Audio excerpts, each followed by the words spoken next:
शुरू होने जा रहा है देश का सबसे बड़ा मुकदमा, आपकी अदालत, रजत शर्मा के साथ।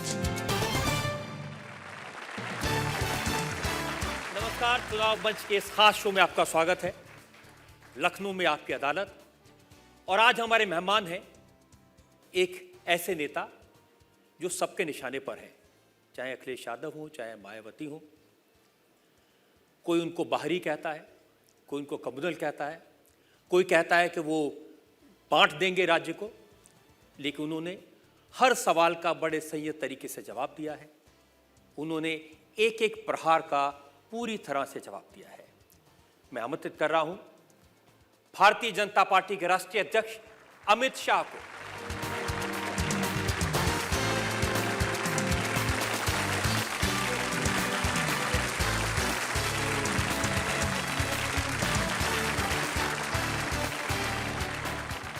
भारतीय जनता पार्टी के अध्यक्ष अमित शाह हमारे मेहमान हैं। इन पर मुकदमा चलाएं, इनसे सवाल पूछें। इससे पहले एक नज़र उस पृष्ठभूमि पर जिसमें आज का ये खास मुकदमा चलाया जा रहा है, चुनाव मंच में लखनऊ। अमित शाह, गुजरात की राजनीति में ये नाम 36 साल पुराना है, लेकिन इस नाम को राष्ट्रीय स्तर पर पहचान दी उत्तर प्रदेश ने। 2014 के लोकसभा इलेक्शन के नतीजों से नेशनल पॉलिटिक्स में अमित शाह की पहचान चुनाव के चाणक्य की हो गई। यूपी में 80 में से 73 सीटें जितवाकर अमित शाह ने अपने विरोधियों को भी अपनी रणनीति का लोहा मानने पर मजबूर कर दिया। सिर्फ 50 साल की उम्र में बीजेपी के नेशनल प्रेसिडेंट बने। अमित शाह 80 के दशक से राजनीति में हैं। 24 साल से वो नरेंद्र मोदी के साथ हैं। पहली बार 1997 में खुद चुनाव लड़े और जीते। उसके बाद आज तक वो कभी नहीं हारे। हर बार जीत का अंतर बढ़ता गया। प्रेसिडेंट बनने के बाद अमित शाह की लीडरशिप में बीजेपी ने कांग्रेस से महाराष्ट्र और हरियाणा जैसे 2 बड़े राज्य छीने। झारखंड और जम्मू कश्मीर में बीजेपी ने सरकार बनाई, लेकिन दिल्ली और बिहार में बीजेपी का रथ रुक गया। हालांकि इसके बाद कांग्रेस के गढ़ असम में बीजेपी की सरकार बनाकर अमित शाह ने फिर से कमबैक किया। अब एक बार फिर यूपी और उत्तराखंड में अमित शाह का इम्तिहान है। पंजाब और गोवा में फिर से जनता का भरोसा जीतने का चैलेंज है। उत्तर प्रदेश में चुनाव का मौका है। हम लखनऊ में हैं। आइए शुरू करते हैं आपकी अदालत का एक खास शो। आपकी अदालत में पहला इल्जाम भारतीय जनता पार्टी के अध्यक्ष अमित शाह। आपकी अदालत में बीजेपी अध्यक्ष अमित शाह पर आरोप है कि ये दूसरी पार्टियों को तोड़ते हैं। अमित जी, ये दर्द मुलायम सिंह यादव जी का है। उन्होंने कहा कि अमित शाह ने हमारे घर में झगड़ा करवा दिया। उन्होंने कब ऐसा कहा? उन्होंने कहा कि राम गोपाल यादव भाजपा अध्यक्ष से 4 बार मिले, उन्हीं के इशारे पर पार्टी में झगड़ा हुआ, पिता पुत्र को लड़वाया। पहले मैं स्पष्ट कर दूं, मैं कभी भी राम गोपाल जी को नहीं मिला, एक बात। और शायद कभी कभार ऐसा नेताजी बोल गए होंगे, बाकी तो ज्यादातर उनका परिवार का झगड़ा है, हमारा कोई लेन देन। ये उन्होंने कहा है, मेरे पास भी इसका सबूत है। नहीं कहा होगा, उनको आपने बता दिया होगा, तो उन्होंने पूछ लिया, बोल गए होंगे, इसमें क्या बड़ी बात है। मगर हमने नहीं, हमारा कोई लेन देन नहीं है भाई, सपा हम क्यों तोड़े। लेकिन अखिलेश यादव भी ये कहते हैं कि अमित शाह जी अंकल से मिले हुए हैं। देखो, सपा को संभालने की जिम्मेदारी किसकी है? अखिलेश की है, मेरी है। उन्होंने अपनी जिम्मेदारी ठीक से संभालनी चाहिए। लेकिन आपके बारे में एक अखबार में यह कमेंट हुआ कि चुनाव के मौके पर विरोधी दलों के खिलाफ सर्जिकल स्ट्राइक करते हैं और ऐसा पाला बदलवाते हैं कि विरोधियों के पैर उखड़ जाते हैं। देखिए, इस चीज को अलग नजरिए से देखना चाहिए रजत जी। जब चुनाव के अंदर कोई दल इतना निर्बल हो जाता है और जब उसकी जीतने की संभावनाएं कम हो जाती है, तो स्वाभाविक रूप से जो राजनीति के अंदर योगदान करना चाहते हो और जो अच्छे लोग हैं वो अपनी संभावनाएं तराशते हैं। उसी के तहत कोई बीजेपी में आता है, क्योंकि समाजवादी पार्टी ने इस बार पहले से ही अपनी हार स्वीकार कर ली है। चुनाव के पहले ही अपनी हार स्वीकार कर ली है समाजवादी हार कहाँ स्वीकार करी? अखिलेश यादव ने कहा कि अब तो साइकिल पर राहुल गांधी भी सवार हैं, हाथ हैंडल पर है, वो 300 से ज्यादा सीटें जीतेंगे। देखिए रजत जी, आप बड़े सॉफ्ट है अखिलेश यादव के प्रति, वरना आप जैसा अनुभवी पत्रकार ये जरूर पूछता कि तो गठबंधन क्यों करना पड़ा। अगर आप जीत के लिए आश्वस्त थे तो गठबंधन की जरूरत क्या थी? क्यों करना पड़ा गठबंधन? गठबंधन इसलिए करना पड़ा कि समाजवादी पार्टी हार को भांप गई थी, उसको मालूम था पूर्णतया सफाया होने वाला, वरना ना करते गठबंधन। लेकिन उनका डर तो यह है कि समाजवादी पार्टी में झगड़ा करवाने में अमित शाह का रोल था। झगड़े का रोल नहीं है। 5 साल जिस प्रकार से सरकार चली है, हर रोज 16 मर्डर होते हैं, 23 रैप होते हैं, 200 दंगे हुए हैं, 2,87,000 गंभीर प्रकार के गुनाह हुए हैं। किस तरह से प्रदेश की सरकार उनको फिर से चुनेगी? किस प्रकार से चुनेगी? और झगड़ा क्या हो गया जी? कौन बाहर गया है? कहां है आज शिवपाल यादव? साइकिल के निशान पर ही लड़ रहे। अतीक अहमद ने सपा छोड़ दी क्या? नहीं छोड़ी। ये जो खनन घोटाले वाले हैं गायत्री प्रजापति, सपा छोड़ दी क्या?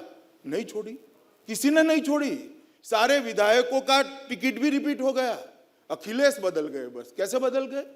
सरकार विधायकों से बनती, अखिलेश बाबू वो सारे विधायक आपने रिपीट करे हैं, कैसे एंटी इनकम्बेंसी से भागोगे? ये यूपी की जनता उनको पूछना चाहती है। हर कॉन्स्टिट्यूंसी में जहां जहां मैं गया, सपा विधायकों के खिलाफ एक बहुत बड़ी एंटी इनकम्बेंसी है। आप कह रहे हैं कि उन्होंने गठबंधन इसलिए किया क्योंकि हारना चाहते थे। आप हारना चाहते थे ऐसा नहीं, हार देख गए थे, इसलिए गठबंधन कर बचने का प्रयास कर रहे हैं, मगर और डूबेंगे। लेकिन आप भी तो बहुजन समाज पार्टी से स्वामी प्रसाद मौर्य को लाए हैं, हमने ब्रजेश गठबंधन पाठक नहीं को करा। लाए हैं। गठबंधन नहीं किया, लेकिन हार का डर था कहीं? ना जी, जरा भी नहीं। आपके पास इनफ कैंडिडेट नहीं थे? देखिए, कोई व्यक्ति अगर पार्टी ज्वाइन करता है तो वो गठबंधन नहीं होता है। राहुल गांधी ने सपा ज्वाइन नहीं करी है, वो अपना दल लेकर खड़े, ये अपना दल लेकर खड़े, और दोनों लोगों ने अपना अपना गठबंधन किया है। और गठबंधन भी यूपी की जनता के छलावे में है। 12 सीट फर्स्ट और सेकंड फेज में ही ऐसी है जहां मैत्रीपूर्ण मुकाबला है। भाई गठबंधन में मैत्रीपूर्ण मुकाबला क्या होता है? क्या होता है मैत्रीपूर्ण मुकाबला? मेरी तो समझ में नहीं आता। लखनऊ मध्य मैत्रीपूर्ण मुकाबला है, फलानी जगह मैत्रीपूर्ण मुकाबला है, सब अलग ही लड़ रहे। इन्होंने एंटी इनकम्बेंसी से भागने के लिए एक प्रयास किया है, मगर यूपी की जनता को मैं जानता हूं, देश में अगर सबसे ज्यादा राजनीति समझने वाले लोग अगर कोई एक प्रदेश में है तो उत्तर प्रदेश में, और वो जानते हैं कि क्या हुआ है प्रदेश में। लेकिन ये सही है कि आपने कोशिश करके बहुजन समाज पार्टी से बहुत सारे नेताओं को तोड़ा, आपने कांग्रेस के बड़े बड़े नेताओं को भाजपा में शामिल किया। देखिए, हमने लोकसभा के वक्त भी कांग्रेस से अच्छे लोगों को लिया था, बहुजन समाजवादी पार्टी से अच्छे लोगों को लिया था, और आगे पर भी लेंगे। भारतीय जनता पार्टी के अंदर कोई आता है तो भाजपा के सिद्धांतों के साथ सहमति व्यक्त कर प्रतिबद्धता रखते हुए आता है।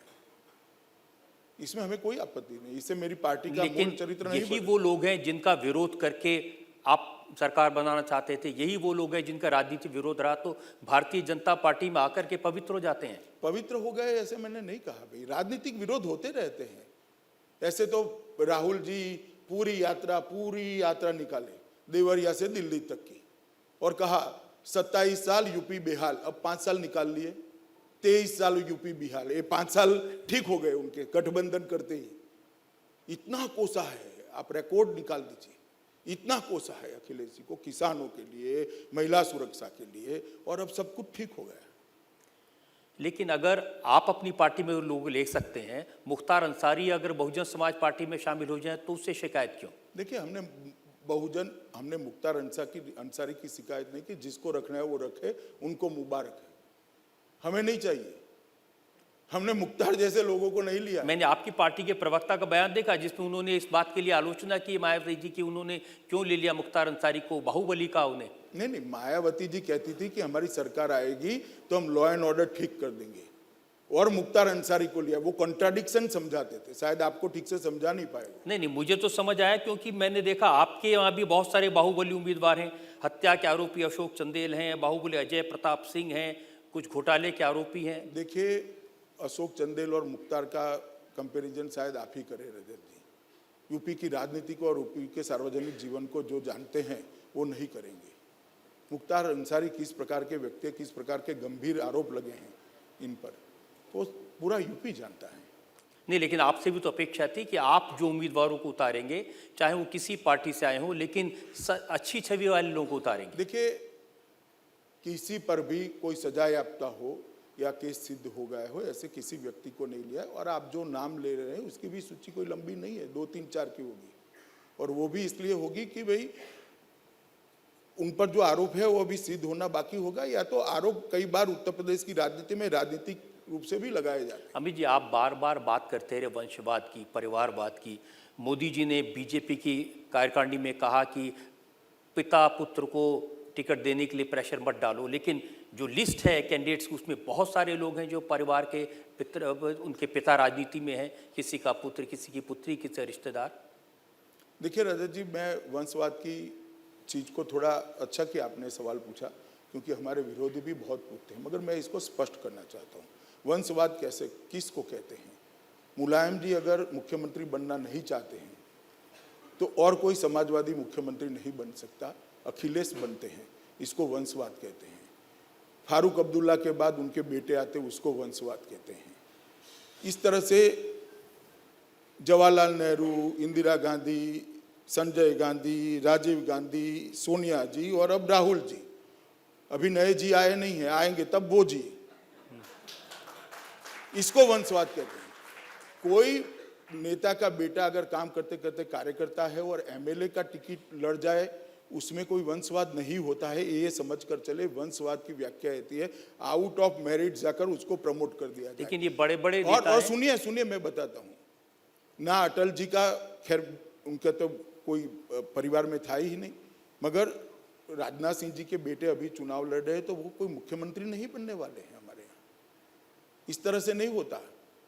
उन्होंने चुनाव लड़कर अपने आप को सिद्ध करना पड़ेगा, और करते करते सालों तक काम करते करते करेंगे तब। तो ऐसे तो राहुल गांधी ने भी चुनाव लड़के अपने आप को सिद्ध किया। देखिए, चुनाव लड़कर सिद्ध किया ऐसा नहीं है। आप मानते हैं कि राहुल गांधी कांग्रेस के बनने वाले अध्यक्ष है और योग्यता में किसी को के पास योग्यता नहीं है, और पार्टी को तो ऐसा ही लगता है। एक सेकंड जी, आप समाप्त मत कर दीजिए। 67 से लेकर आज तक कांग्रेस में किसी को योग्यता नहीं है, किसी को नहीं है। देखिए, नेहरू जी के बाद इंदिरा गांधी के बाद संजय गांधी आने का प्रयास किया, उनका देहांत हो गया। बाद में राजीव गांधी, इनका देहांत हो गया। बाद में राहुल जी की उम्र उस वक्त थोड़ी कम थी। मनमोहन सिंह को प्रधानमंत्री बनाया, पूरा चैनल। सोनिया जी के बाद राहुल जी, सोनिया जी के बाद मनमोहन सिंह जी प्रधानमंत्री बने। किस प्रकार के प्रधानमंत्री थे आपको भी मालूम है, मुझे भी मालूम है। लेकिन इस समय मैं ये जानना चाहता हूं कि राजनाथ सिंह के बेटे, ब्रजभूषण शरण सिंह के बेटे, स्वामी प्रसाद मौर्य के बेटे, लालजी टंडन के बेटे, रंजना वाजपेयी के बेटे, इन सबको टिकट दिया इस बार? नहीं, ठीक है, 400 में से 7-8 बेटे होंगे, इससे ज्यादा नहीं है। और ये सभी लोग, कोई ऐसा नहीं कह सकता कि सार्वजनिक जीवन में नहीं है या सीधे आ गए। पंकज सिंह 3 टर्म से हमारा प्रदेश का महामंत्री है, युवा मोर्चे का अध्यक्ष रहा, उसका कैरियर है 16 साल पुराना, और अब एमएलए का टिकट दिया है। तो अब ये तो आरोप नहीं लगा सकते कि मुलायम सिंह का पूरा परिवार मैदान में है। नहीं, पूरा, या देखिए भाई, नेहरू गांधी परिवार मैदान में है। आप सपा के सारे सांसदों के नाम बोलिए। एक है मुलायम सिंह जी, एक है डिम्पल जी, एक है राम गोपाल जी के बेटे जी, और एक है उनके भतीजे जी।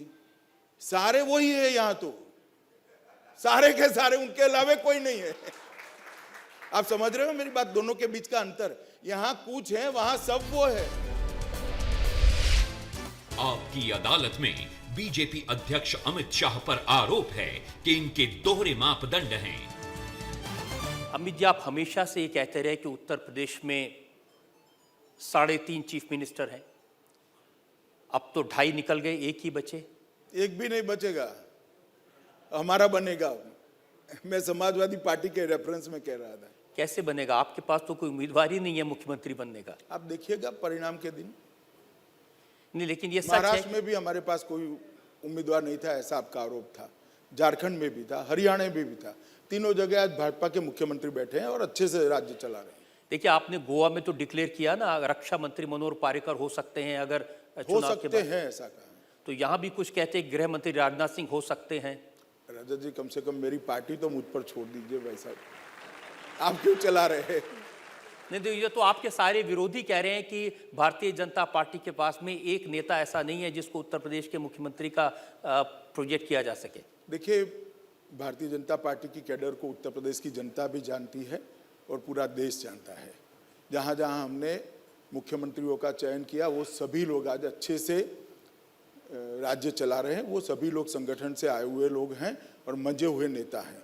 उत्तर प्रदेश में भी हमारा बहुमत निश्चित आने वाला है और उसके बाद तुरंत ही भारतीय जनता पार्टी तय करेगी कि कौन मुख्यमंत्री हो। अखिलेश यादव जी कहा था कि हमारी काम ऐसा है, हमारी परफॉर्मेंस ऐसी है उत्तर प्रदेश में कि उस परफॉर्मेंस के दम पर और कांग्रेस के समझौते की वजह से 300 से ज़्यादा सीटें हम जीतेंगे।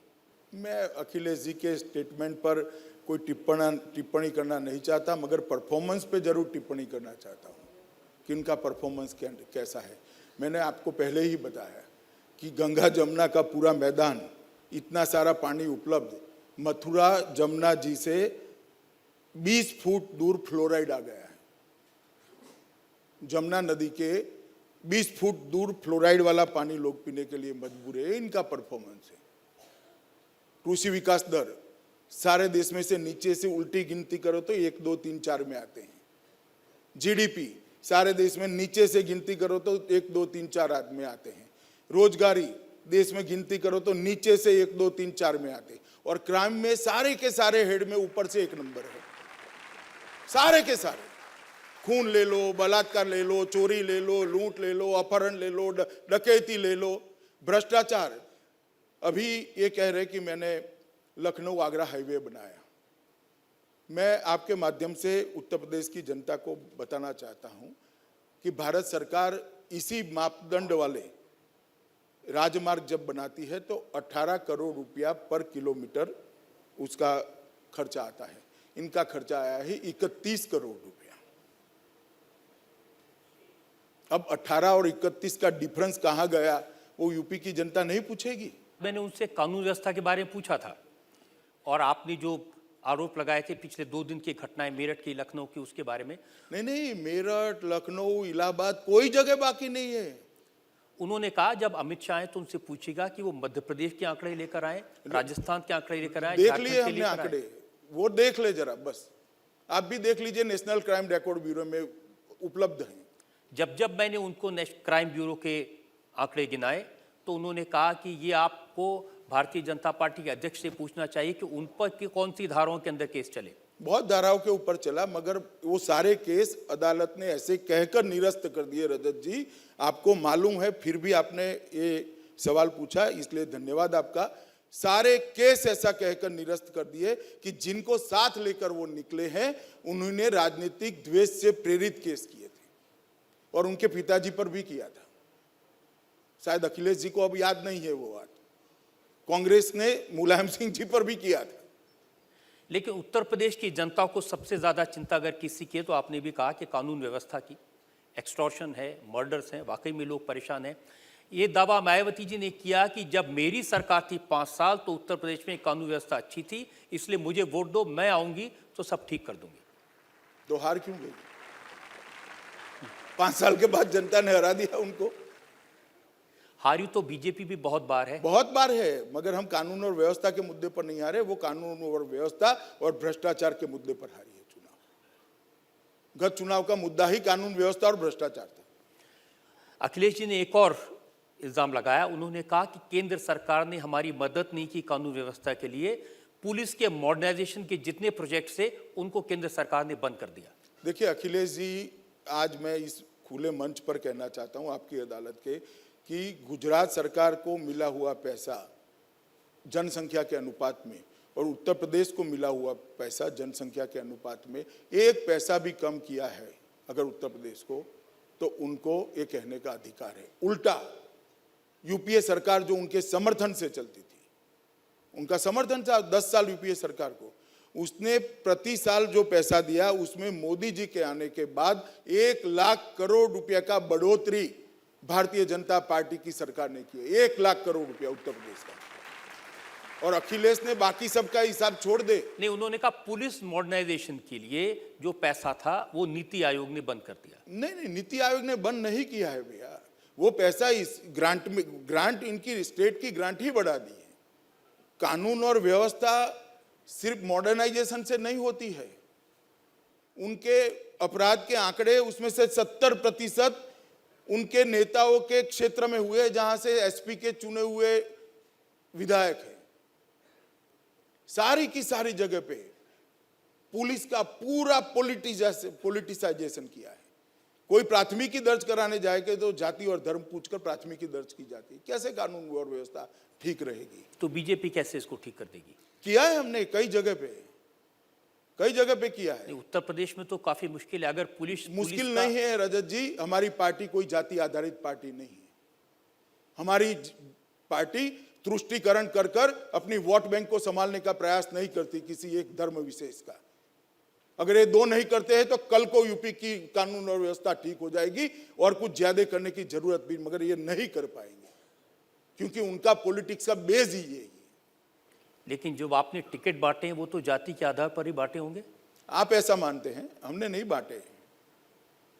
कोई जाति का पंडित, जाति की राजनीति का पंडित देख लेगा तो हमें तो बेवकूफ ही कहेगा इस तरह से बांटे हमने। तो आपको लगता है कि अगर जाति के आधार पर चुनाव न हो तो फिर कानून व्यवस्था सुधारने में? चुनाव नहीं, सरकार बनने के बाद जाति के आधार पर अगर आप सरकार चलाते हो तो कानून और व्यवस्था ठीक नहीं रहेगी। तो उत्तर प्रदेश की जनता ये उम्मीद करे कि भारतीय जनता पार्टी अगर सरकार बनी तो एक्सटॉर्शन नहीं होगा, कानून व्यवस्था पर? हम पहली बार सरकार में यूपी में नहीं आ रहे हैं। कल्याण सिंह की सरकार आज भी उत्तर प्रदेश की जनता को याद है। पूरे उत्तर प्रदेश के अंदर उस वक्त जो कानून और व्यवस्था की परिस्थिति थी, आज भी जो कल्याण सिंह की सरकार को कानून और व्यवस्था की परिस्थिति के लिए सब लोग याद करते हैं, आज भी करते हैं।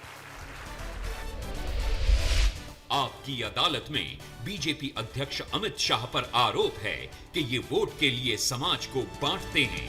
भारतीय जनता पार्टी पर सबसे बड़ा आरोप इस चुनाव में यह है कि जब भी चुनाव आता है तो भारतीय जनता पार्टी को हिंदुओं की याद आती है, राम मंदिर की याद आती है। वो गाना है ना, लो आ गई उनकी याद, पर वो नहीं आए।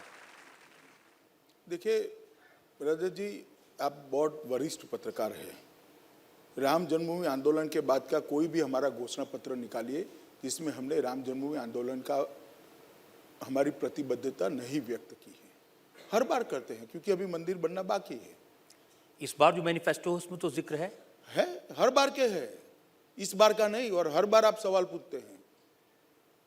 इस बार सवाल आपके सहयोगी उद्धव ठाकरे ना आप सवाल पूछना बंद करोगे ना हम जिक्र करना छोड़ेंगे। इस बार सवाल उद्धव ठाकरे ने पूछा है। उन्होंने कहा कि चुनाव होता है तो भारतीय जनता पार्टी को भगवान राम की याद आती है, बाकी समय उन्हें वनवास में भेज देते हैं। देखिए, चुनाव घोषणा पत्र जो होता है ये 5 साल का डॉक्यूमेंट होता है और घोषणा पत्र में 2014 में भी है, 2012 के यूपी के घोषणा पत्र में भी था, 2007 में भी था और 2000 इस साल भी हमने रखा है, 17 में भी रखा है। भूल गए ऐसा नहीं होता है, मगर केस लंबित है सुप्रीम कोर्ट के अंदर। इसीलिए तो कांग्रेस के नेता कहते हैं कि बीजेपी का नारा है मंदिर वहीं बनाएंगे, तारीख नहीं बताएंगे। तारीख जब केस कोर्ट में लंबित है तो उनको इतना मालूम पड़ना चाहिए, बीजेपी नहीं बता सकती। ये तो क्या होगा, कोर्ट के फैसले का इंतजार करना पड़ेगा। रजत जी करेंगे, अभी कोर्ट ने अभी सुनवाई हो रही है उसकी, 1-2 डेट अभी गए हैं। जैसे ही केस आगे बढ़ेगा। और ये सवाल राम मंदिर से की वजह से नहीं है, ये इसलिए है कि क्या समाज को भारतीय जनता पार्टी के नेता चुनाव के वक्त पोलराइज करने की कोशिश करते हैं, ध्रुवीकरण की कोशिश करते हैं, बांटने की कोशिश करते हैं। जैसे आपकी पार्टी की जो नेता हैं उनके बयानों की बहुत लंबी लिस्ट है मेरे पास में, मैं आपको एक एक करके बताता हूँ। सुरेश राणा उन्होंने कहा कि जीते तो मुरादाबाद, कैराना और देवबंद में मैं कर्फ्यू लगवा दूंगा। आगे संगीत सोम, वोटिंग के वक्त दादरी कांड, मुजफ्फरनगर के दंगों को याद रखना। योगी आदित्यनाथ, उन्होंने कहा कि वैसी कार्रवाई करेंगे जैसी डोनाल्ड ट्रंप ने की है। ये सब हिंदू मुसलमान के आधार पर समाज को बांटने की कोशिश नहीं है? देखिए रजत जी, 3 लाख वाक्य बोले होंगे, इसमें से 3 उठा लिए आपने। इसके साथ हमने कहा है कि हम किसानों का, सभी लघु और सीमांत किसानों का ऋण माफ कर देंगे, आप सवाल नहीं पूछोगे। हमने कहा है कि 0% पर सभी लघु और सीमांत किसानों को ऋण देंगे, आप सवाल नहीं पूछोगे। हमने कहा है कि हम सभी युवाओं को 1 GB कनेक्टिविटी के साथ जाति और धर्म के भेदभाव के बगैर लैपटॉप देंगे, आप नहीं पूछोगे। बहुत सारे वादे किए हैं, 25 मेडिकल बनाने का, कन्याओं को मुफ्त शिक्षा देने का, इतने सारी चीजें कही है। इसमें से कुछ आप नहीं पूछोगे? नहीं, जरूर पूछूंगा, मैं वो भी पूछूंगा, लेकिन अभी लीजिए तो ना मैं एक पूछ बार। रहा हूं कि आपके साक्षी महाराज कहते हैं कि आबादी बढ़ाने के लिए वो लोग जिम्मेदार हैं जो 4 बीवियां 40 बच्चे पैदा करते हैं। रमेश चंद्र तोमर, धौलाना को मौलाना विधानसभा नहीं बनने देना, दाढ़ी वाले घर में घुस जाएंगे, उसका इलाज है हमारे पास। ये कम लोग नहीं है। नहीं, वो ठीक है, बोले होंगे, कहीं नहीं बोलना चाहिए, संयम रखना चाहिए, मगर इसका मतलब ये नहीं कि भारतीय जनता पार्टी ने यही बातें करी है। कभी कभार कोई बोल गया, और हर पार्टी की सूची बनाओ तो इसका ऐसा कुछ ना कुछ निकल आएगा। लेकिन ऐसे पोलराइज करने वाले तो नहीं, इसीलिए मायावती जी बार बार मुसलमानों से कह रही हैं कि भारतीय जनता पार्टी को वोट मत देना, समाजवादी पार्टी को वोट मत देना, मुझे देना, क्योंकि मैं ही तुम्हारी रक्षा कर सकती हूँ इन लोगों से। मायावती कहो और मुसलमान माने, मैं क्या कर सकता हूँ इसमें? आपके घोषणा पत्र में जो 3 तलाक का मुद्दा रखा गया, उसको लेकर बहुत सवाल है। क्या भारतीय जनता पार्टी ने वाकई में लोगों को अपील करने के लिए, मुस्लिम महिलाओं को खुश करने के लिए ये मुद्दा उठाया? ना, मुस्लिम महिलाओं को खुश करने के लिए नहीं उठाया है। ये महिला सम्मान और महिला के सम्मान का मुद्दा है। मुल्लाओं को खुश करने के लिए और पार्टियां नहीं उठाती, हम डरे बगैर उठाते हैं। एक मुस्लिम महिला ने सवाल ये पूछा, उन्होंने कहा कि भारतीय जनता पार्टी महिलाओं के वो इशू उठाए जो सारी महिलाओं के हैं। मुस्लिम महिलाएं अपनी देखभाल करना अपनी जानती हैं। बहुत सारी ऐसी भी महिलाएं जो कहती है कि बहुत अच्छा किया है। तो क्या वाकई में आप इसको करवा पाएंगे, या ये भी सिर्फ चुनाव के वक्त का नारा है? नहीं, हमने तो, सरकार ने अपना रुख स्पष्ट कर दिया है सुप्रीम कोर्ट के सामने। और एक और सवाल मायावती जी ने उठाया, अगर भारतीय जनता पार्टी उत्तर प्रदेश में सत्ता में आई तो सिर्फ मुसलमानों को नुकसान नहीं होगा, आरक्षण को समाप्त कर देगी भारतीय जनता पार्टी। अब भारतीय जनता पार्टी की बात मायावती क्यों बता रही हैं? उन्होंने नहीं बताना चाहिए, भाजपा वालों पे छोड़ देना चाहिए। जनता को वो बताएंगे तो सही उनको क्या लगता है अपने विरोधियों के बारे में, ये तो हक है उनका।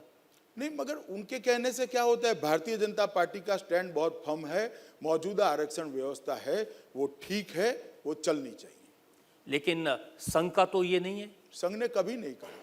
अभी थोड़े दिन पहले मनमोहन वैद्य ने कहा, आपने कई बार इसकी सफाई भी दी है, लेकिन पूरा बयान उनका सफाई मेरे नहीं दी पास है जी। आप पहले सवाल पूछिए, क्या पूछा था मनमोहन जी को? मनमोहन वैद्य ने कहा आरक्षण नहीं, उसने क्या कहा, नहीं, सवाल क्या था वो पूछिए, मैं बताता हूँ, वरना आपका नहीं, थोड़ा उन्होंने क्या रिसर्च कहा कम ये है। तो मैं आपको बताऊंगा ना। नहीं, पहले उनको सवाल क्या पूछा गया था, तब मालूम पड़ेगा ना किस रेफरेंस में कहा है। उनसे पूछा गया था क्या धर्म के नाम पर आरक्षण सही है, ये पूछा गया था ना, तो उन्होंने जवाब ये दिया, सारा जवाब धर्म के नाम पर आरक्षण के लिए है। अब उनका जवाब देखिए। अब पहले मैं आपके माध्यम से ये दोनों पार्टियों को पूछना चाहता हूं, सपा, बसपा और कांग्रेस को, कि आपने 2012 में धर्म के आधार पर आरक्षण की घोषणा की थी, मांग की थी उन्होंने, अब नहीं कर रहे। इस चुनाव में वो करने वाले हैं या नहीं करने वाले, क्या करना है वो बताना चाहिए।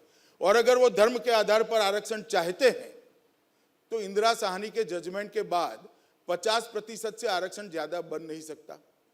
50% SC, ST और OBC को मिल चुका है, तो अब किसका काटकर धर्म के आधार पर आरक्षण देंगे, इसकी स्पष्टता उन्होंने करनी चाहिए। SC का काटोगे या OBC का काटोगे?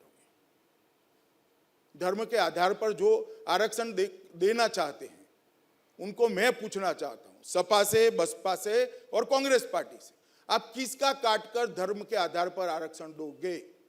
उसका जवाब कोई नहीं देता और आप पूछते भी नहीं उनको। रजत जी, आपको पूछना चाहिए। अमित जी, आप मेरी बात सुनिए ना, आपको पूछना चाहिए उनको। हम कहते हैं कि धर्म के आधार पर आरक्षण संविधान सम्मत नहीं है, इस देश का संविधान इसकी इजाजत नहीं देता है, इसलिए नहीं होना चाहिए। लेकिन संघ के प्रवक्ता मनमोहन वैद्य ने जो कहा वो सिर्फ वो धर्म पर आधारित नहीं है। धर्म पर आधारित मैं ही अगर पूरी बात उनकी पढ़ दूं फिर आप बताइए। पढ़ दीजिए। उन्होंने कहा कि आरक्षण लंबा चलेगा तो अलगाववाद पैदा होगा। अब ये धर्म समय के आधार पर आरक्षण के जवाब में है। अब समय आ गया कि पहले सभी को पहले आप स्पष्टता स्वीकार हाँ, करते मैं जाइए। मानता हूं। अब हाँ, आगे अगर उनको पूरा बयान देखें, सभी को बेहतर शिक्षा हो जाए, समान अधिकार की बातें हो। उन्होंने कहा समिति का गठन करके आरक्षण की सही समीक्षा होनी चाहिए। वो धर्म के आधार पर बनाना चाहते हैं। सच्चर कमेटी के रेफरेंस में सवाल है। जी नहीं, उन्होंने कहा कि किसी भी राष्ट्र में आरक्षण की व्यवस्था हमेशा रहे, ये अच्छी बात नहीं है। अरे भैया, ये सारी चीजें धर्म के आधार पर आरक्षण के सच्चर कमेटी के रेफरेंस में बोल रहे हैं। आप सवाल नहीं बता रहे हो दर्शकों को, ये ठीक नहीं है। नहीं, मैंने तो आपको बताया सवाल नहीं, क्या है। मुझे नहीं बताया ना, उसको सवाल क्या पूछा गया। उसका सवाल ये था कि सच्चर कमेटी ने धर्म के आधार पर आरक्षण की मांग की है, आपका इसके बारे में क्या कहना है?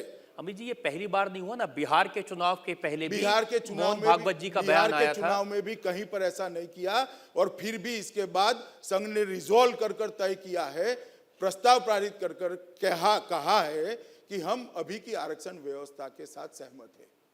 लेकिन आपको नहीं लगता कि जब इस तरह की बातें आएंगी जनता में तो उसका नुकसान होगा भारतीय जनता जरा भी पार्टी? नुकसान नहीं होगा, क्योंकि हमारा दिल साफ है रजत जी, हमारा दिल साफ है।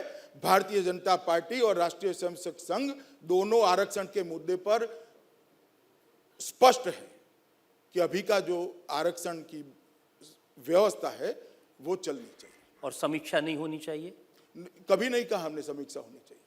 जो भी बयान मनमोहन वैद्य के हैं या मोहन भागवत के, उससे ये अर्थ निकलता है कि इसकी समीक्षा होनी चाहिए। मगर रेजोल्यूशन आपको चाहिए तो मैं कल भेज दूंगा।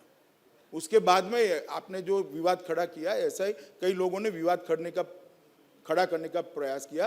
किसी भी संगठन की नीति रेजोल्यूशन से स्पष्ट होती है, और रेजोल्यूशन की कॉपी मैं आपको भेज दूंगा। नहीं, कॉपी भेजने की जरूरत नहीं, आपकी बात है, मैं उसका विश्वास करता हूं। अच्छी बात है रजत जी।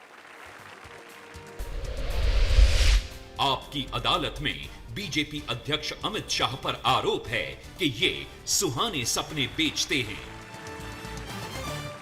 27 अक्टूबर को आपने इटावा में कहा कि अगर 1 लाख करोड़ रुपए से यूपी का विकास करना है तो बीजेपी को पूर्ण बहुमत देना होगा। ये एक तरह की सौदेबाजी नहीं हुई जनता के साथ? मैंने पूरा वाक्य आपने नहीं सुना, बीच में से काट कर आप उठा रहे हैं। मेरा वाक्य था, मोदी जी ने 1 लाख करोड़ रुपया प्रति साल ज्यादा भेजा है यूपीए सरकार से, मगर 1 लाख करोड़ रुपया नीचे तक नहीं पहुंचा। ये भ्रष्टाचार की बलि चढ़ गया है। अगर भ्रष्टाचार रोकना है, 1 लाख करोड़ रुपये से यूपी का विकास करना है, तो पूर्ण बहुमत की भारतीय जनता पार्टी की सरकार बनानी पड़ेगी और सपा की सरकार को हटाना पड़ेगा। मैं आज भी कहता हूं कि अगर इसमें सौदेबाजी क्या है? अगर पैसा चाहिए उत्तर प्रदेश को, पैसा चाहिए ऐसा नहीं है, जो भेजा है वो ये खा गए हैं। उन्होंने बड़ी लंबी लिस्ट बताई थी कि उन्होंने क्या क्या किया उत्तर प्रदेश की जनता के लिए, कैसे सड़कें बनवाई, कैसे उन्होंने। मैंने कहा ना 18 करोड़ और 31 करोड़ ऐसी सड़कें बनाई है। देखिए रजत जी, समस्याओं का दरिया है उत्तर प्रदेश। कॉस्मेटिक तरीके से विकास कर उत्तर प्रदेश की समस्याओं का समाधान नहीं हो सकता। क्या हुआ है रोजगारी के लिए? इलाहाबाद हाईकोर्ट ने उनके सेवा आयोग के अध्यक्ष को निलंबित करना पड़ा, क्योंकि 70% एक ही जाति के लोगों को टिकट बहाली कर दिया गया। क्या हुआ है? कुछ नहीं हुआ है। पूरे देश भर में मोदी जी की अपील के बाद ज्यादातर सरकारों ने स्वीकार कर लिया, वर्ग 3 और 4 की बहाली के लिए इंटरव्यू समाप्त कर दिए जाएंगे, मेरिट्स पर होगा। उत्तर प्रदेश नहीं कर रहा है। क्यों नहीं कर रहा है? क्योंकि भ्रष्टाचार करना है। रजत जी, इन्होंने, मोदी जी ने जो प्रधानमंत्री फसल बीमा योजना दी, उसका प्रीमियम भी नहीं भरा, क्योंकि एजेंसी का कमीशन तय नहीं हो पाया। और आज उत्तर प्रदेश के किसान को मुआवजा नहीं मिल रहा है। क्या किया है अखिलेश जी ने? आपको सुनाया हो तो मुझे लिस्ट तो सुना दो। मेरे पास 500 सवाल है। उन्होंने तो ये भी बताया कि जो मैनिफेस्टो भारतीय जनता पार्टी ने बनाया, जिसमें वादा किया 24 घंटे बिजली देंगे, लड़कियों के लिए मुफ्त शिक्षा देंगे, मुफ्त लैपटॉप देंगे, ये उनका मैनिफेस्टो कॉपी कर लिया। 24 घंटे बिजली उनकी तो 5 साल समाप्त हो गई, आ गई है क्या? उन्होंने अब क्या कहा- मैनिफेस्टो करना भाई? लास्ट मैनिफेस्टो का आपका घोषणा है, अब तक तो हुआ नहीं। और हमने रजत जी हमने ये सारी चीजें हमारे शासित राज्यों में कर दी है। अब मध्य प्रदेश जाइए, गुजरात जाइए, महाराष्ट्र जाइए, राजस्थान जाइए, छत्तीसगढ़ जाइए, ये सारे राज्यों में हमने 24 घंटा बिजली दे दी है। और लैपटॉप के लिए भी मैं बहुत स्पष्ट हूं कि लैपटॉप किसी एक जाति और धर्म विशेष को नहीं मिलेगा, समाज के हर बच्चे को मिलेगा, जाति और धर्म के आधार पर हम देंगे। लेकिन आपने जो इतने बड़े बड़े वादे किए और हैं, उसको ध्यान से आप भी पढ़िएगा। मेरे घोषणा पत्र का एक एक शब्द पढ़ा है, उसमें लिखा है जाति और धर्म के भेदभाव के बगैर हर युवा के पास हम लैपटॉप भिजवाएंगे। लेकिन मायावती जी ने बड़ा सख्त उन्होंने बयान दिया। उन्होंने कहा कि ये पूछना चाहिए अमित शाह को और मोदी जी को कि उन्होंने जो वादे किए थे 2014 में चुनाव के वक्त में, उनको पूरा नहीं किया। और वादा खिलाफी अपने आप में एक बड़ा जुर्म है, जिसका भय मोदी जी को सता रहा है। देखिए रजत जी, हम कोई एक राज्य की सरकार पार्टी नहीं है, पूरे देश में मेरी पार्टी चलती है, अखिल भारतीय पार्टी है। देश में हमारी जहां सत्ता में हिस्सेदारी हो और हमारी सरकार है, ऐसे 14 राज्य हैं। और हम अकेली ऐसी पार्टी है जो बार बार चुनकर आती है। मैं आपको बताता हूं, अब कम्युनिस्ट भी चुनकर नहीं आते बार बार। भारतीय जनता पार्टी अकेली पार्टी है जो परफॉर्मेंस के आधार पर चुनकर आती है। गुजरात हो, मध्य प्रदेश हो, राजस्थान हो, गोवा हो, बार बार चुनकर आए हैं। अगर वादा खिलाफी करते तो जनता हमें मैंडेट न देती। कुछ वादे याद दिलाए हैं, जैसे 2014 में कहा गया था कि हर साल 2 करोड़ लोगों को रोजगार मिलेगा। देखिए रजत जी, 2 करोड़ से ज्यादा रोजगार दे दिया है हमने। प्रधानमंत्री जी की जो छोटे उद्यमियों को लोन देने की योजना है, इसके अंदर अब तक 3 करोड़ 87 लाख लोगों को स्वरोजगार दिया गया है। और किसानों को वादा किया था मिनिमम सपोर्ट प्राइस का 50% ज्यादा मिलेगा फायदा। मिनिमम सपोर्ट प्राइस में अब तक हम 22% ही बढ़ा पाए हैं, मगर हमारा वादा 5 साल का है रजत जी, अभी 2.5 साल बाकी है। और मजदूरों का पेंशन, स्वास्थ्य बीमा, असंगठित क्षेत्र के मजदूरों के लिए स्वास्थ्य बीमा का वायदा हमारा पूरा हो गया, उन्होंने पढ़ा नहीं है। और पेंशन के अंदर मिनिमम पेंशन हमने 1000 रुपये का कर दिया, जो 13 रुपया, 15 रुपया, 17 रुपया था। वो पूछते जाइए आप एक। हाँ बिल्कुल। और ये उन्होंने इल्जाम लगाया कि जो डीमोनेटाइजेशन हुआ, इसके बाद भारतीय जनता पार्टी की सरकार ने लोगों को लाइन में खड़ा कर दिया, गरीब लोगों को। देखिए, तो मायावती और आपके विचार समान है रजत जी। आप भी डिमोनेटाइजेशन के खिलाफ हो और मैं डिमोनेटाइजेशन के खिलाफ नहीं हूं, मैं उससे लोगों को होने वाली परेशानी के खिलाफ रहा। देखिए रजत जी, डिमोनेटाइजेशन एक बहुत बड़ी श्रृंखला का एक आगे का कड़ी है। डिमोनेटाइजेशन को आइसोलेशन कर नहीं देखा जा सकता, उसके बाद में आया। हम भी पॉलिटिकल पार्टी चलाते हैं ना, विश्व की सबसे बड़ी पॉलिटिकल पार्टी। हमें भी पार्टी चलाने में तकलीफ होगी, फिर भी हमने फैसला किया भ्रष्टाचार को इस देश की राजनीति से बाहर करने के लिए, काले धन को इस देश की राजनीति के बाहर करने के लिए, कि कोई भी पॉलिटिकल पार्टी 2000 रुपये से ज्यादा चंदा नहीं दे सकती। मैं मानता हूं रजत जी, ये साहस नरेंद्र मोदी के अलावा इस देश की राजनीति में किसी के अंदर नहीं। जो स्वयं एक राजनीतिक पार्टी का नेता है, सबसे बड़ी राजनीतिक पार्टी का नेता है, और कहता है कि चंदा 2000 रुपये से ज्यादा कैश राजनीतिक पार्टियां नहीं ले पाएगी। ये बहुत बड़ा फैसला है अपने आप में। जो अखिलेश यादव ने कहा सुबह, वो मैं आपको बताता हूं। उन्होंने कहा कि मजदूरों का नुकसान हुआ, आगरा में, बनारस में, मुरादाबाद में लोगों की नौकरियां चली गई, बिजनेस चौपट हो गए।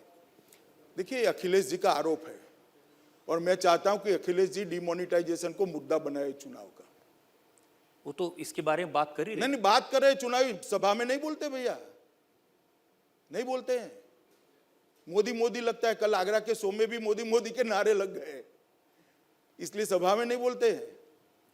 उन्होंने ये भी कहा कि ट्रेडर्स को, इंडस्ट्रिस्ट को नुकसान हुआ, उन्होंने आकर मुख्यमंत्री से शिकायत की है उत्तर प्रदेश के व्यापारियों ने। अरे, मैं मेरठ कल गया था, दिन दहाड़े व्यापारियों को गोली लगा देते हैं, लखनऊ में लगा देते हैं, इलाहाबाद में लगा देते हैं। कुछ रुपयों का नुकसान हुआ होगा 1-2 महीने के लिए, मगर जान चली जाती है। अखिलेश, जान की चिंता करो भैया। व्यापारी महफूज ही नहीं है तो कैसे व्यापार करेगा, आप बताइए मुझे। उन्होंने वादा किया उसकी जांच करवाएंगे, वो कैसे हुआ है? जांच कराकर क्या होता है? तो हर रोज 23 हत्याएं होती है, क्या जांच कराएंगे बताइए आप मुझे। अभी कल जो लखनऊ में हुआ, परसों रजत जी बेटे को मार दिया, मारने वाला जेल में बैठा है, और जेल में बैठा है, बाप गवाही न दे इसलिए जेल में से बैठकर बाप को मरवा दिया। क्या जांच कराएंगे? कैसे उत्तर प्रदेश में विकास होगा? कैसे व्यापार बढ़ेगा? कैसे कोई उद्योग लगाएगा? कैसे नौकरी बढ़ेगी? डिमोनेटाइजेशन छोड़ो, सपा के गुंडों को कब्जा रखो तो भी यहां भला हो जाएगा उत्तर प्रदेश का। सारे उत्तर प्रदेश के हर गांव में सपा के लोगों ने जमीन कब्जा कर रख दी है रजत जी। मथुरा के हाट में इतनी बड़ी हजारों सैकड़ों हेक्टर जमीन, राम वृक्ष नाम का एक व्यक्ति 3 साल तक हत्या कर बैठ गया। पुलिस छुड़वाने गई, कलेक्टर छुड़वाने गया, कोर्ट के ऑर्डर के बाद उस पर गोलियां चला दी, 2 दरोगा मर गए। कैसे यूपी के अंदर विकास हो सकता है? उन्होंने कहा कि 100 नंबर की सर्विस शुरू की है, पुलिस 15 मिनट में पहुंच जाती है अब तो। वहां क्या हुआ था? क्यों लखनऊ में आधे घंटे तक 25 गोलियां चली, पुलिस नहीं पहुंची? अरे मेरठ में आधे घंटे तक गोलीबार हुआ है, 25 गोलियां चली लखनऊ के बाजार में, 4 व्यापारी घायल हो गए, एक नौजवान मारा गया। क्यों पुलिस नहीं पहुंची रजत जी? ये सारे कोरे वादे हैं, और 2 शाहजादों के मिलने से उत्तर प्रदेश की बदहाली दूर नहीं होगी। मैं बताता हूं आपको, अगर ये मानते कि सारी चीजों पर ये उनका रोड शो पर्दा डाल देगा तो ये कभी नहीं होता। यूपी की जनता सब जानती है, हर गांव में उनके एमएलए के खिलाफ एंटी इनकम्बेंसी है, उनकी सरकार के खिलाफ एंटी इनकम्बेंसी है। जनता तय कर कर बैठी है रजत जी कि सपा सरकार को उखाड़ कर फेंक देना है। लेकिन आपको नहीं लगता कि उन्होंने अपनी पार्टी से ऐसे तत्वों को बाहर कर दिया तो अब स्लेट 3 साफ नाम है? बोलिए आप, 3 नाम। किसको बाहर कर दिया? मुलायम सिंह जी को ही बाहर कर दिया उन्होंने। मुलायम सिंह जी को बाहर नहीं किया, उन्होंने संरक्षक बनाया। आगे बोलिए। वो सिर्फ कहने की और बात है। रोज कहते हैं कि मुझे आशीर्वाद चाहिए। आगे उन्होंने नाम बोलिए। शिवपाल जी को सिर्फ एक टिकट शिवपाल दिया, जी को टिकट दिया है, उनके सारे साथियों के तो टिकट काट भैया दिए। टिकट क्यों दिया? कौन साथी का? गायत्री प्रजापति का कटा है क्या? पवन पांडे का कटा है क्या? किसका टिकट कटा? आप कह रहे हैं रजत जी आपका स्टडी थोड़ा आधा अधूरा है। सारे के सारे वो है, सिर्फ साथ में राहुल गांधी आ गए हैं तो एक ही से ही प्रदेश परेशान था, अब 2 आ गए। 12 लाख करोड़ का घोटाला करने वाला भी आ गया। एक से ही परेशान था, अब 2 आ गए। क्या होगा बताइए आप प्रदेश का? उनका तो कहना है कि साइकिल पर मजबूत हाथ रहेगा हैंडल पर, इनके पास पेडल, उनके पहले पास से हैंडल। ही साइकिल पंक्चर हुई थी, चल नहीं रही थी। धक्का लगाने के लिए राहुल जी को लाए हैं, दोनों नैया पार नहीं करा पाएंगे। बहुत सारे लोग यहाँ हैं, प्रबुद्ध लोग लखनऊ के। आप में से जो लोग सवाल पूछना चाहते हैं। आपने काला धन की बात करी और काफ़ी हद तक उस पर आपने लगाम भी लगाई। मैं आपके फैसले का स्वागत करता हूं, लेकिन जो स्विस बैंकों में पैसा जमा है वो कब आप वापस ला रहे हैं? देखिए, स्विस बैंकों के पैसे लीक के लिए भी भारतीय जनता पार्टी की सरकार ने, नरेंद्र मोदी सरकार ने बहुत सारे फैसले किए हैं। लगभग 22 देशों के साथ ट्रीटी की है जो सूचनाओं का आदान प्रदान करेगी, और इसके लिए भी एक टास्क फोर्स गठन कर रहे हैं। मगर अंतर्राष्ट्रीय कानून जो कांग्रेस सरकार बनाकर जो समझौते कर गई थी, उसको बदलने में काफी समय लग रहा है।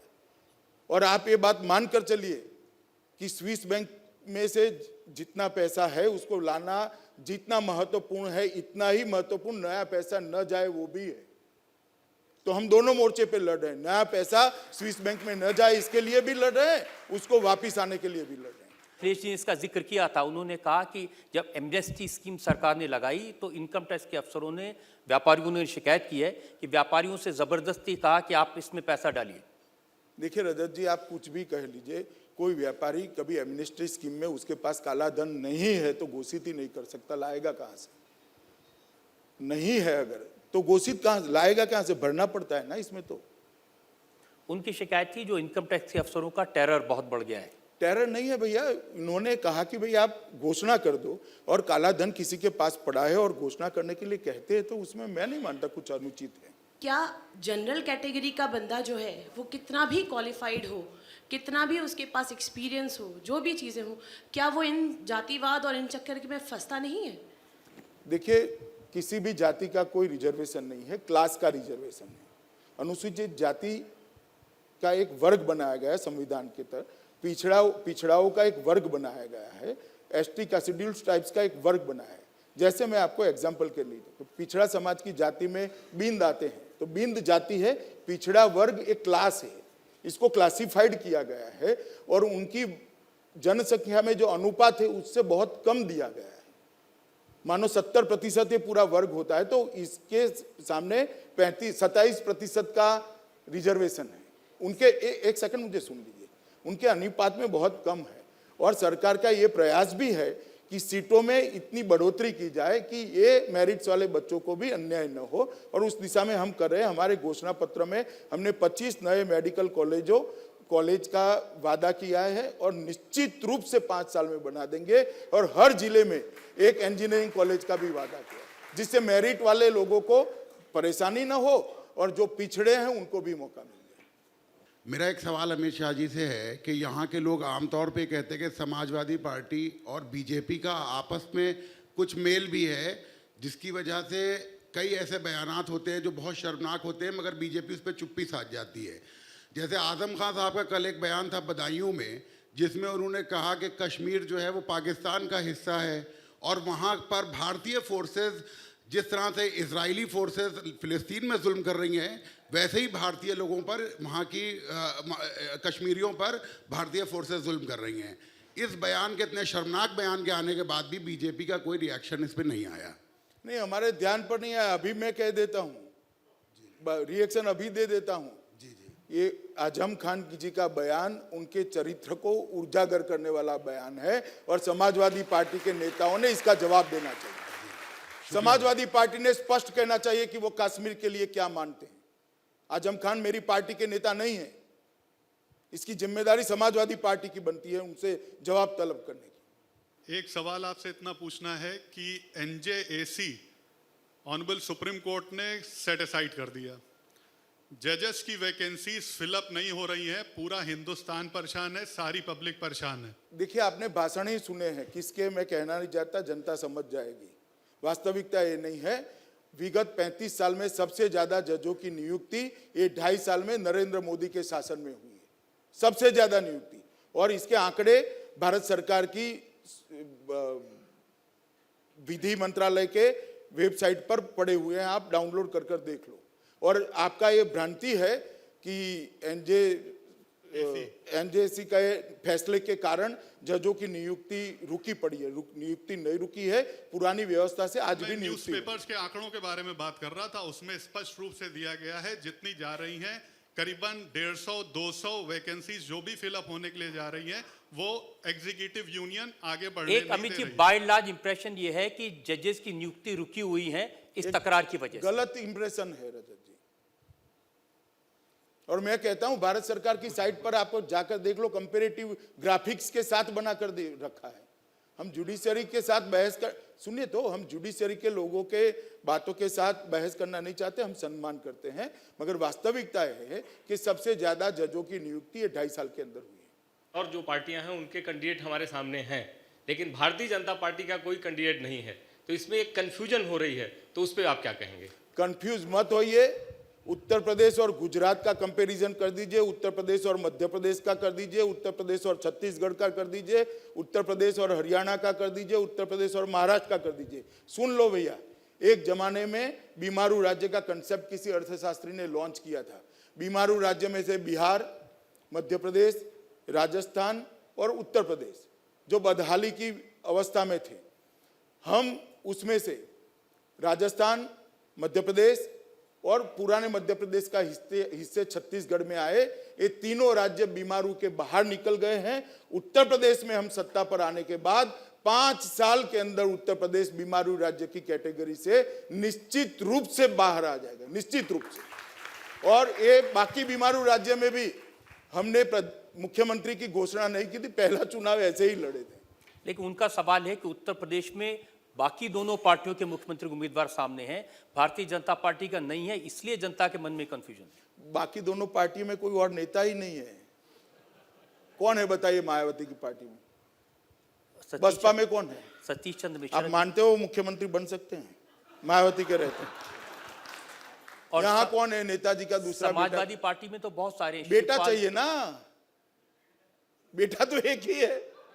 माननीय अध्यक्ष जी कह रहे थे कि 18 करोड़ की सड़कें और 31 करोड़ की सड़कें, और यादव सिंह प्रकरण चल रहा है एलडीए में वहाँ नोएडा का, तो जब सीबीआई आपके पास है तो आप जांच करवा करके उन पे कार्रवाई क्यों नहीं करते हैं? सड़क की जांच जब तक वो हमें नहीं सौंपते हम नहीं कर सकते। अरे सुन लो भैया, सब जवाब देता हूँ, उतावले मत हो। और सुन लो, जितना भी करप्शन हुआ है, चाहे बुंदेलखंड का खनन घोटाला है, यादव सिंह हो, या इस सड़क का घोटाला है, या बिजली का घोटाला है, सारे के सारे करप्शन की जांच भी होगी और करने वाले निश्चित समय मर्यादा में जेल में भी जाएंगे, ये समझ कर चलो। लेकिन यादव सिंह जी का केस तो हाई कोर्ट ने, सुप्रीम कोर्ट ने उत्तर प्रदेश की सरकार के विरोध के बावजूद सीबीआई को सौंप दिया। हाँ, तो वहां पर जेल में गए ही है और आगे की परतें भी खुल रही है। रजत जी, यादव सिंह आज जेल में ही है, आगे की परतें भी खुल रही है, मगर हम खोलेंगे तब आप आपकी अदालत में पूछोगे वेंडेटा का पॉलिटिक्स है कि बदले की कार्यवाही है। इस वक्त ऐसा मत अगर कोई आरोप लगाएगा तो पूछना पड़ेगा। नहीं, वो तो पूछना पड़ेगा, मगर तथ्य भी देखने पड़ेंगे। आज आपने पूछा है, वो भी याद कर रखना पड़ेगा। बहुत सारे लोग ये कहते हैं कि राम गोपाल जी पर इसी बात का प्रेशर डाल दिया बीजेपी ने। उनका परिवार का मामला है, इस पर मैं कोई टिप्पणी करना नहीं चाहता। और बाय एंड लार्ज एक प्रयास है कि लोगों का ध्यान भटकाया जाए चीजों से। जब कभी भारतीय जनता पार्टी बात करती है तो हिंदुत्व की बात करती है और ये कहती है सबका साथ सबका विकास, परंतु जब टिकट देने की बात आती है तो आपके यहाँ एक भी मुसलमान कैंडिडेट को टिकट क्यों नहीं दिया गया? क्या इस तरह से सबका साथ सबका विकास होगा? आप टिकट को विकास कहते हैं? हम विकास करने के लिए राजनीति में नहीं आए भैया। सबका साथ सबका विकास क्या होता है मैं समझाता हूं। जब 24 घंटा बिजली कैसे हर एक प्रदेश में पहुंचती है तो मुसलमान के घर में भी पहुंचती है। हर घर में शौचालय बनता है तो मुसलमान के घर में भी बनता है। भ्रष्टाचार बंद होता है तो मुसलमान के लिए भी बंद होता है। तो ये विश्वास दिला सकते हैं कि अगर उत्तर प्रदेश में भारतीय जनता पार्टी की सरकार बनेगी तो हिंदू और मुसलमान के बीच भेदभाव नहीं होगा? रजत जी, मेरी एक सरकार नहीं है, 14 सरकारें चल रही है और सब जगह ऐसा ही है। आप जाकर देखिए, हर मुसलमान के घर में गुजरात में बिजली पहुंच गई है। और सच्चर कमेटी की रिपोर्ट उठाकर देखिए, सबसे ज्यादा मुसलमानों को रोजगारी देने का काम भारतीय जनता पार्टी ने किया, मगर मेरिट्स में किया है, वोट बैंक के लिए नहीं किया है। उत्तर प्रदेश में इसलिए क्योंकि उत्तर प्रदेश में भारी संख्या में मुसलमान भाई बहन रहते हैं। संख्या ही भारी है, यहाँ पर जनसंख्या ही भारी है। हम अभी आपसे ये भरोसा चाहते हैं कि बीजेपी के आने के बाद ये जो अपराध है और ये जो भ्रष्टाचार है ये खत्म कर देंगे आप।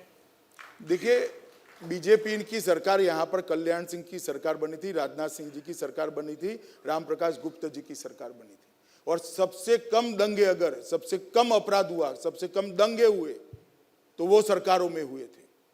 ये अखिलेश सरकार के 5 साल के शासन में 200 दंगे हुए, 200 दंगे, जिसका कोई जवाब नहीं।